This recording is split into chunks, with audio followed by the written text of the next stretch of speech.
Thank you for supporting CMA Math Academy. If you're watching on YouTube, don't forget to like, comment, and subscribe for more great CMA math content.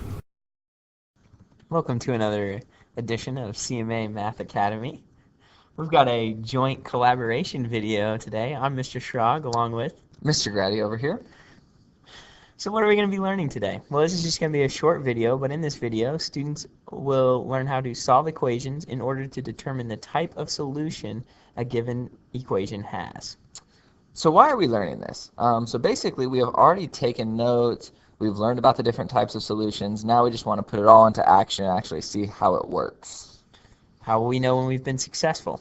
When given an equation, I will be able to solve the equation and determine the type of solution. So real quick, before we go on to actually seeing the examples, we want you guys to look at your Cornell notes at what we have already written about the different types of solution, and you're going to read what's in your Cornell notes to your table partner. Okay, so we're going to give you about 30 seconds here. We want you to read what's in your Cornell notes to your table partner. Go.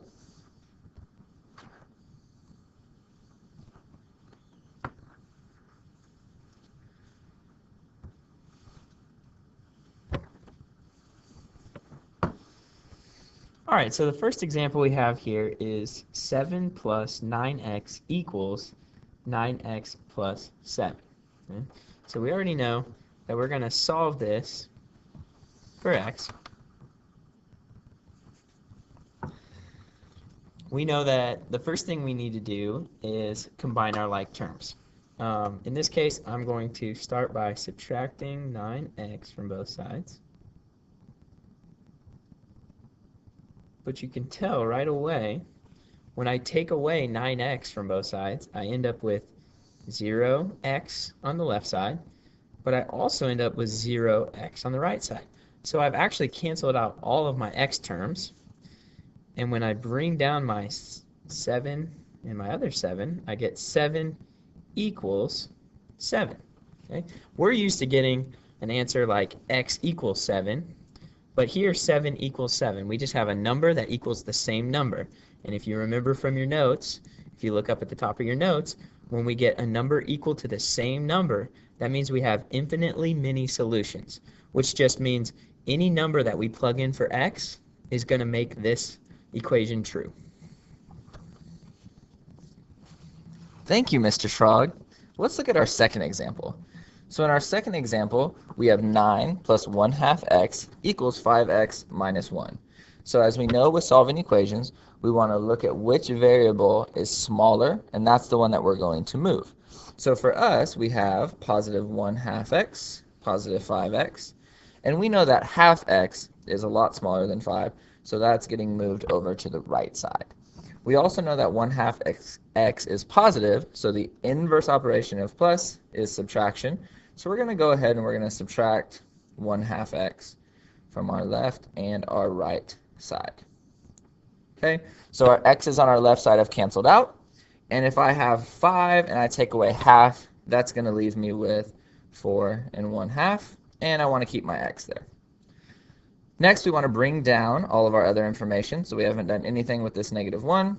And we haven't done anything with the 9 that's over here on the left side. Okay, so if we regroup and look at what we have 9 equals 4.5x minus 1. So we know that if we moved our variables to the right side, okay, so variables moving to the right, our constants have to move the opposite direction. So our constants have to move to the left. So that tells us that this constant at the very end over here, -1, is going to move back over to the left. So remember, our arrows want to go different directions. So if it's -1, the inverse of subtracting 1 is adding 1. So we're going to add 1 to both sides. And 9 plus 1 gives us 10.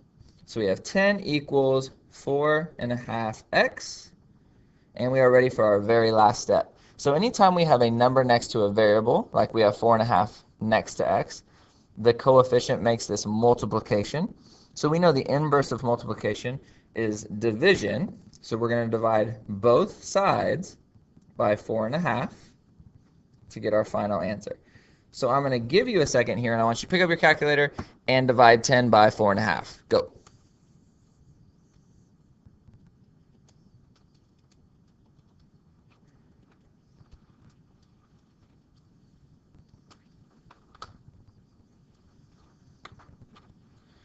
All right, so if you have done this, then you end up with 2 and 2200ths. That's repeating. And I'm writing mine over to the left just because we're out of room, and that's what we're left with to equal x. So we know that if we end up with an answer that has a number equaling to a variable, that gives us one solution. So we're going to write this in here, and we're going to say that this gives us an example of one solution. All right, and pass it back to Mr. Strong, and he is going to do the third question.